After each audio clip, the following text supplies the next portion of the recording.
On December 20th, 1996, Julie Buskin was supposed to drive home.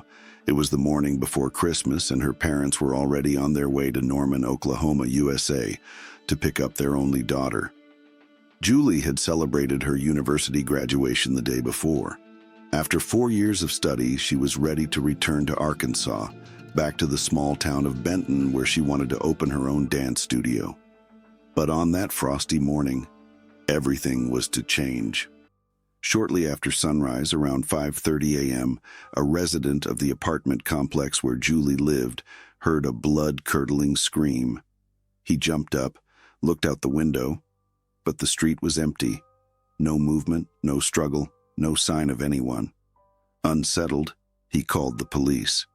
A patrol car arrived shortly after, drove around the building, and shone flashlights into dark corners, but they found nothing suspicious. No crime scene, no victim. The officers noted the incident and drove away. Hours later, around 11 a.m., Ryan, Julie's boyfriend and colleague, knocked on her door.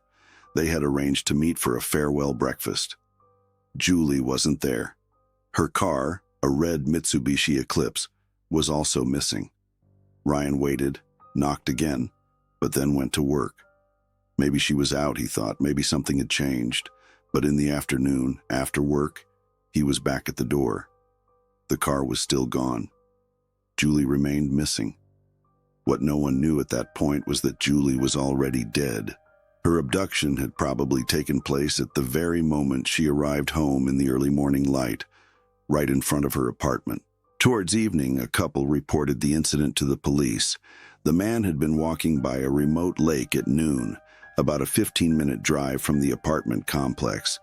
Something in the water had caught his attention, a dark silhouette, motionless, only half visible. It was only when his wife returned to the spot with him later that they realized it could be a body.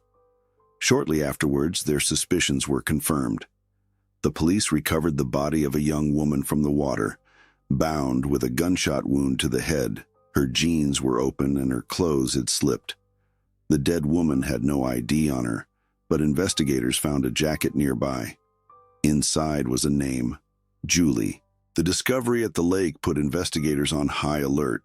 That same evening, forensic specialists arrived. The area was cordoned off and every inch of the shore was systematically examined. Near the spot where Julie's body had been floating in the water, they discovered 2 sets of footprints in the sand, a smaller one, presumably from a woman, and a larger, deeper one. Both led to the water, but only the larger footprint returned.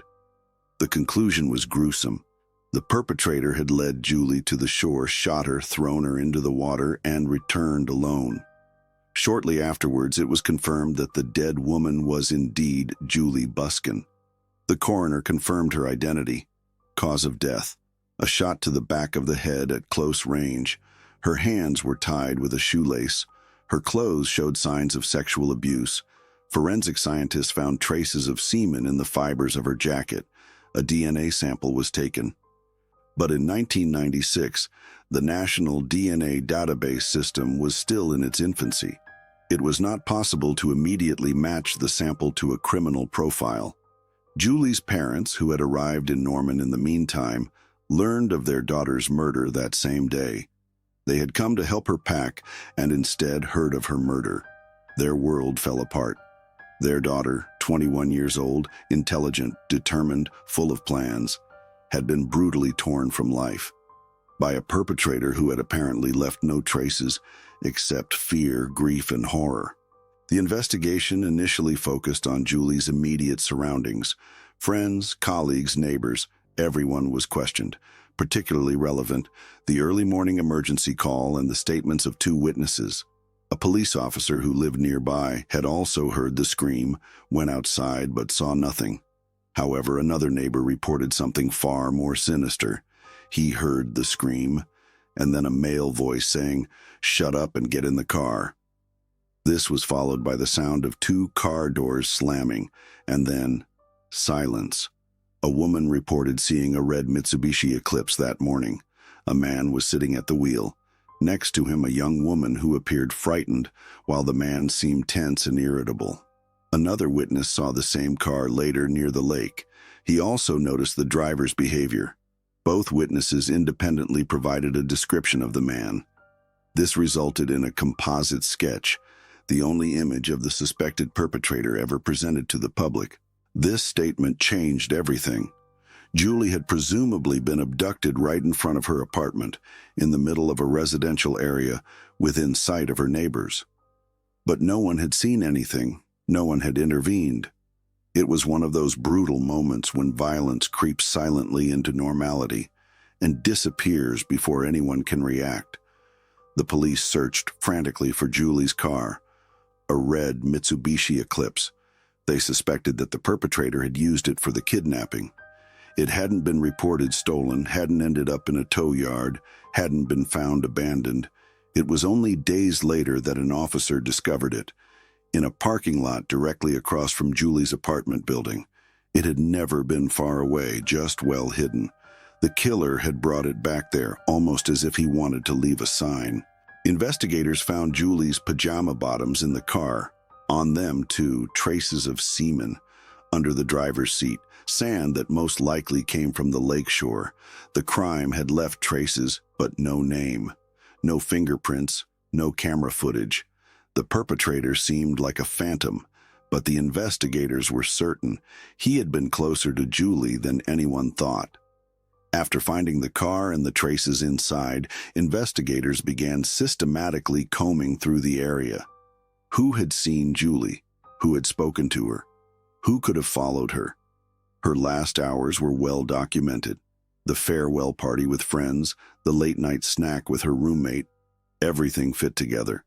But what exactly happened between 5 a.m. and the scream at 5:30 remained a black hole. The investigators hoped to find clues in the neighborhood. They questioned dozens of neighbors. Some had heard noises, others thought they had seen a red car.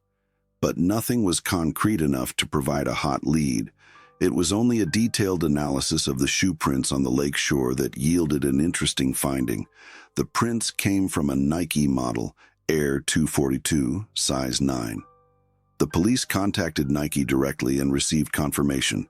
It was a rather rare model that had only been produced in limited quantities. But that was all they could find out. The clues remained inconclusive. The DNA samples found on Julie also failed to provide any clarity at first.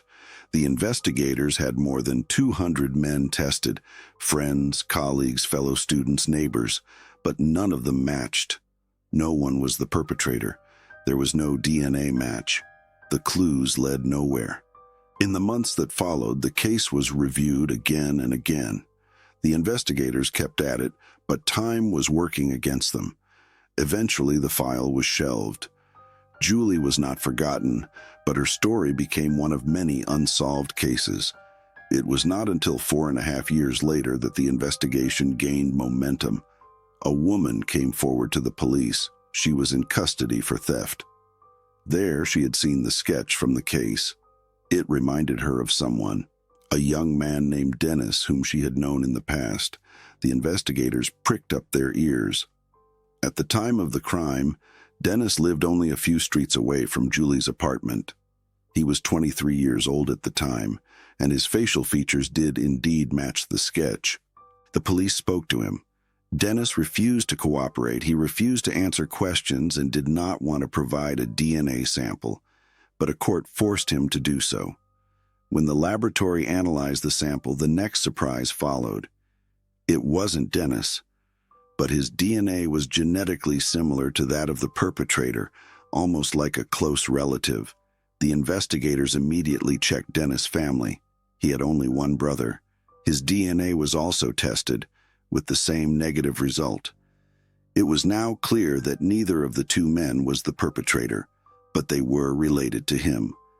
This discovery gave the investigators hope, but it led nowhere. There was no third brother, no other known male relatives, and so this lead also came to nothing. The case was handed over to the cold case department. Years passed. Hope became routine, then resignation. Julie's killer was still at large. Until, in the summer of 2004, the investigation team received a phone call that changed everything. In July 2004, almost 8 years after the murder, an FBI agent contacted the investigators in charge. A match had been found in the national DNA database, HORRIFIED, and it matched exactly with the sample secured in 1996 in the Julie Buskin case. It was a complete match. The name, Anthony Sanchez. Sanchez was no stranger to the authorities. In 2002, he had been arrested for kidnapping, sexual assault, and armed robbery. As is standard procedure, a DNA sample had been taken when he was arrested. At the time, the sample was entered into the database for safekeeping. Now, 2 years later, the circle was complete. Investigators immediately traveled to the prison where Sanchez was being held. They wanted a direct comparison, not only with the old sample from CODIS, but also with the original material from Julie's case. The result? A perfect match. When investigators looked into Sanchez's past, they found something shocking. At the time of the crime, he lived only about a mile from Julie's apartment. He had a long history of violence, burglary, and drug abuse. His girlfriend at the time reported that in December 1996, he had owned a pair of Nike shoes, exactly the same model as the footprints found on the lakeshore, Air 242, size 9. She said he had given her an identical pair as a gift. In her diary from that time, there was even an entry confirming this purchase. Another ex-girlfriend provided a detail that sounded grotesque at first, but proved to be crucial. She reported that Anthony and his father regularly shot at the walls of the house with guns, often under the influence of drugs. Investigators applied for a search warrant for the father's house at the time. In one of the walls, they actually found a bullet, the same caliber as the one that killed Julie. 22. Ballistic analysis revealed that both bullets came from a rare weapon, although it could not be proven with 100% certainty that it was the same gun. The notches on the bullets matched strikingly. Another piece of the puzzle was slowly but surely falling into place. Then they checked the strange calls made from Julie's cell phone on the night of the murder. One was to a weather service, but the second call went to a non-existent number. Investigators discovered that this number differed by only 1 digit from the phone number of Sanchez's girlfriend at the time. The perpetrator had probably tried to dial the number from memory and made a mistake. These details, together with the DNA match and the shoe prints, were enough to officially charge Anthony Sanchez with the murder of Julie Buskin. But when confronted with this, he denied any involvement. He claimed he had never seen Julie and did not know her. His lawyers tried to cast doubt on the case. They argued that the DNA sample might have been contaminated and that his fingerprints had not been found in the car. They claimed that this was insufficient evidence for a conviction. However, the experts disagreed, stating that the DNA match was conclusive and that the probability of an error was 1 in 94 billion. During the trial, the prosecution presented a consistent picture. Sanchez had kidnapped the victim, sexually abused her, murdered her, and thrown her into the lake. The forensic evidence, witness statements, DNA, shoe prints, and even the oddity of the wrong number dialed painted a clear picture. The jury was unanimous, guilty. The sentence was quickly decided. In the state of Oklahoma, first-degree murder with sexual motive and intent meant the death penalty. But the case was not over yet. Although the verdict had been handed down, Sanchez tried everything in the following years to appeal it. After the guilty verdict, Anthony Sanchez immediately began a series of appeals. But all were rejected. The evidence was clear. There was no doubt about the DNA match, and the 1996 composite sketch matched his appearance at the time remarkably well. But years later, as the execution date drew nearer, Sanchez changed his strategy. He began to claim that it was not he, but his father, who was the real perpetrator. The man, he said, had once confessed to him, under the influence of alcohol and drugs, that he had killed a girl near the lake. The claim came late. His father was already dead, having taken his own life in 2006. The story spread quickly in the media. Activists against the death penalty picked up on it. To many, it sounded plausible, a young man from a violent, unstable home who was made a scapegoat, while the real perpetrator was long dead. But the facts remained. The prosecution stated that even if Sanchez's father had killed Julie Buskin, the DNA trace on her clothing could never have been a complete match for Anthony. Genetic kinship provides similarities, but not identity. The probability of a complete match between father and son is 0. The judge in charge of the case also strongly rejected the theory. He stated publicly that this narrative did not provide any new evidence and served only to delegitimize the conviction. The scientific facts left no room for doubt. Anthony Sanchez was the perpetrator. Nevertheless, Sanchez received support. A former girlfriend of his father suddenly came forward.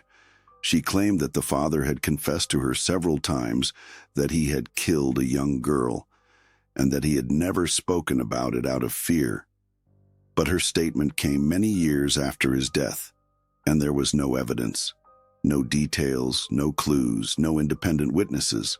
Some saw this as a last-ditch attempt to prevent the execution.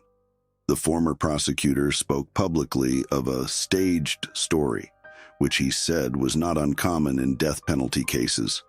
The blame is shifted to someone who is already dead in order to exonerate the convicted person, even if there is no evidence. In 2015, a real opportunity seemed to open up for Sanchez. The state of Oklahoma imposed a moratorium on all executions. Technical glitches in previous executions had led to international criticism. During this period of postponement, Sanchez and his supporters gained new hope. A petition was launched and more than 10,000 signatures were collected.